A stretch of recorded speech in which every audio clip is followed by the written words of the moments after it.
Hello. Okay, so I am Yusra Ishaq, a health and fitness behavior change coach. I work with amazing women from all over the globe. Usually the kind of women I work with are, moms who work either out of home or in home, juggling work, managing a job, managing a family, and with all these other competing responsibilities.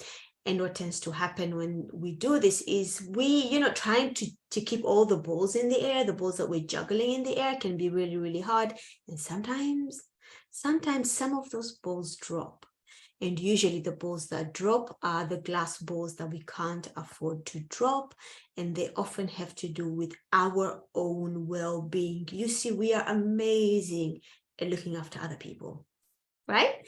We are amazing at taking care of other people. We are amazing at being kinder to other people.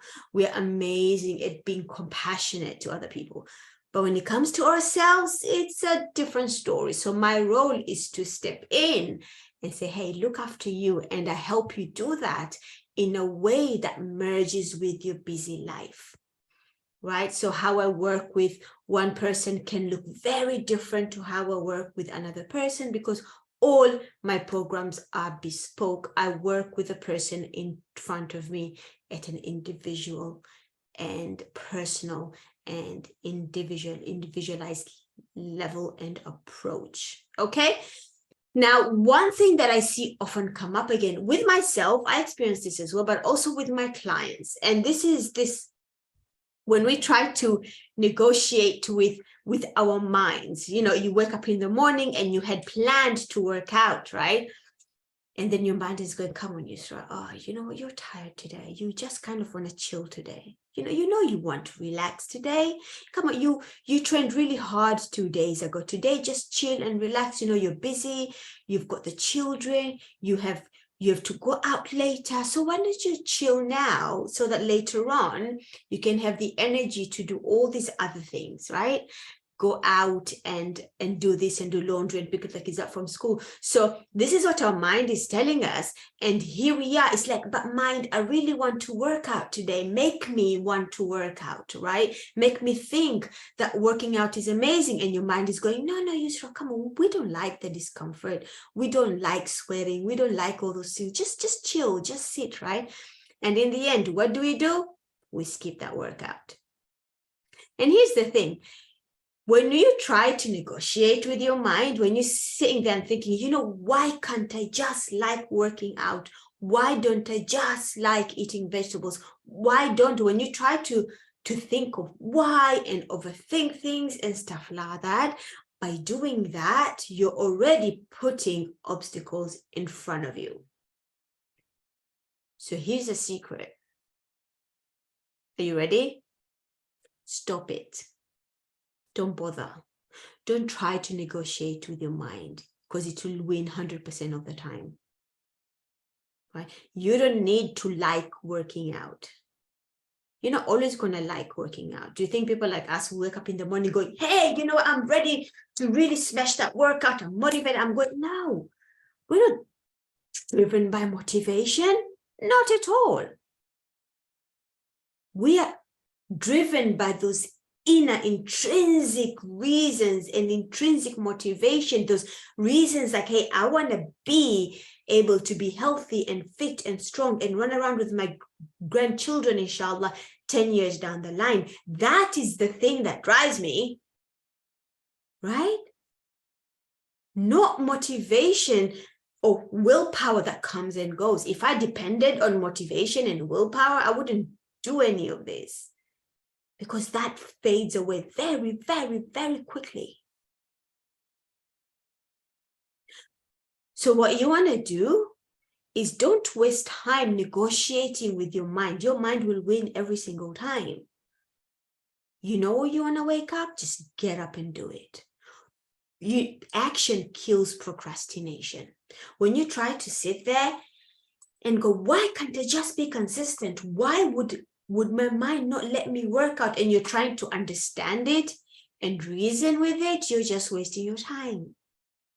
Had you spent that time actually doing the actual workout, you would have finished it by then. So just get up and do it. Don't overthink it. Don't try to negotiate. Don't try to charm your mind into doing it. In fact, I'm blessed, right, to be in a capacity to live in gym gear. And I do it because I'm good at tricking my mind. Like I would just randomly work out while I'm making dinner. It's almost like before my mind realizes what I'm doing and is trying to stop me, I'm already working out. Now, at some point, you have to outsmart your mind in that way because it's pretty good at stopping us from doing the things that are uncomfortable, right? But your reasons for wanting to do those things, for wanting to exercise, for wanting to eat healthier, they have to be so strong to overcome your mind. Because what tends to happen, eventually your mind goes, okay, she likes doing this. This is her thing, right? The more you do it, the easier it becomes to take action, even when you don't want to, because you understand why you are doing it. You have a deeper reason to do it.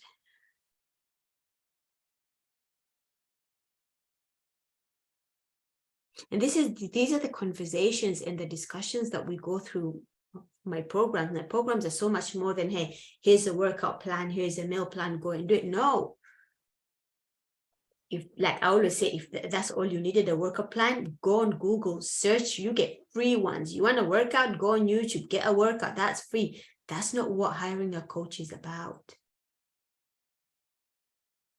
A coach is there, number one, to help you stay consistent and accountable. A coach is there, number two, is to help you see what patterns of behaviors you have right now, aka trying to negotiate with your mind and and help you break those patterns in a way that actually serve your goals. Number three, a coach is there to help you understand what your values are in life. If you're trying to be healthy and you don't really understand why, or really understand what your values are in life, you're not going to stick with it, because there's nothing there to keep you in that journey. There's nothing there to keep you going when it gets really hard. And guess what? It does get hard. You're not always going to want to do it. So it has to be something deeper there. And a coach is there to just do that, to help you understand what your values are. And what they're doing is they help you see, hey, these goals that you want to achieve here, they're going to help you stay in alignment with values there, right? They help you see that link between your goals and your values, and that's what's going to keep you in their journey. And then they help you create strategies, right, to help you achieve those goals, taking into account how busy your life is, your experience, your preferences, and all these things. So there's so much goes into actually the art of coaching. It's not just here's a workout program, go and do it. And sometimes it's really, when people ask me what I do, I'm like, I don't know if I'm a coach, I'm an educator, I'm a mentor, and because I do all these things. I coach people because the coaching component is where I help them stay accountable and stay consistent, and we work on mindset and stuff like that. But also a big part of my coaching is educating, right? There's a lot of misinformation there around, especially nutrition. And for people who don't have a background on evidence-based nutrition, they can easily get lost in the sea of misinformation. Now, as a coach, my role is to dissect all that, to take that all away and say, hey, you know what? Focus on this. So part of what I do is actually teaching nutrition, teaching exercise, right? Give you the tools so that you don't need me. That's what I do. You can stay with me if you want to, but you wouldn't need to, right? And the third thing is I mentor. I mentor other coaches, right? I mentor my clients. So, but again, this really comes down to, hey, what does a person in front of me need from me? And this is where it really comes down to in terms of how I work with people. But going back to the point is, a lot of us like to just overthink things. we overthink, or why can't I do this? Or why can't I do that? Or why this? Or why that? Why am I thinking that way? Am I thinking that way? And all it does is that it fuels that procrastination, right? You're fueling it. You're fueling it. You're allowing it to happen. By the time you stop overthinking, you're so exhausted mentally that you haven't got the capacity to even work out physically. It's gone. Khalas, it's done. Tomorrow is another day. Then tomorrow you're going to overthink again, and then again and again. It just doesn't stop until you say, you know what? I'm not going to overthink. I'm just going to do it. If I can't do it for half an hour, I'm going to do it for 10 minutes. If I can't do it for 10 minutes, I'm just going to stand up and do it for 5 minutes and let's see how I feel. Even if you started with taking action 5 minutes, heck, forget 5 minutes, 2 minutes. Some of my clients start with 2 minutes, right? And start from there. You have to find that low-hanging fruit. You have to find a point where you can stay consistent with, where you can take action even when you don't want to take that action, but stay consistent with it. And it's amazing how you can build up from there, right?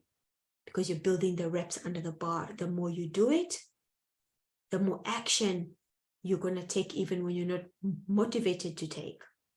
And the more action you take, guess what? The more results you see. And the more results you see, the more motivated and inspired you're going to be. Right? And then the more inspired you're going to be, the more you're going to adapt to that lifestyle. So it really just starts from stop overthinking and just take action. Sometimes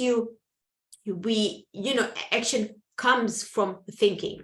You think about something, you take action, that's absolutely fine. But when it comes to exercise, it's actually the other way around from my experience. There's no point in thinking and overthinking, just take the action. Because by taking the action, the other stuff will fall into place. And then, of course, in that journey of you taking the action, then through that journey, that's when you're going to work on your goals and on your values and on your thoughts and your behaviors and stuff like that. Right?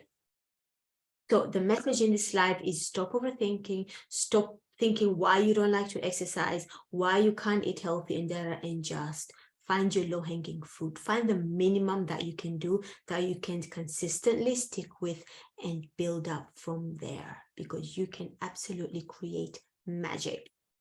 And if you find it challenging to do it on your own, of course, reach out and let's have a conversation and see how I can help you transform your life, because it's just what I do. Okay? All right. Talk to you ladies soon. Bye-bye.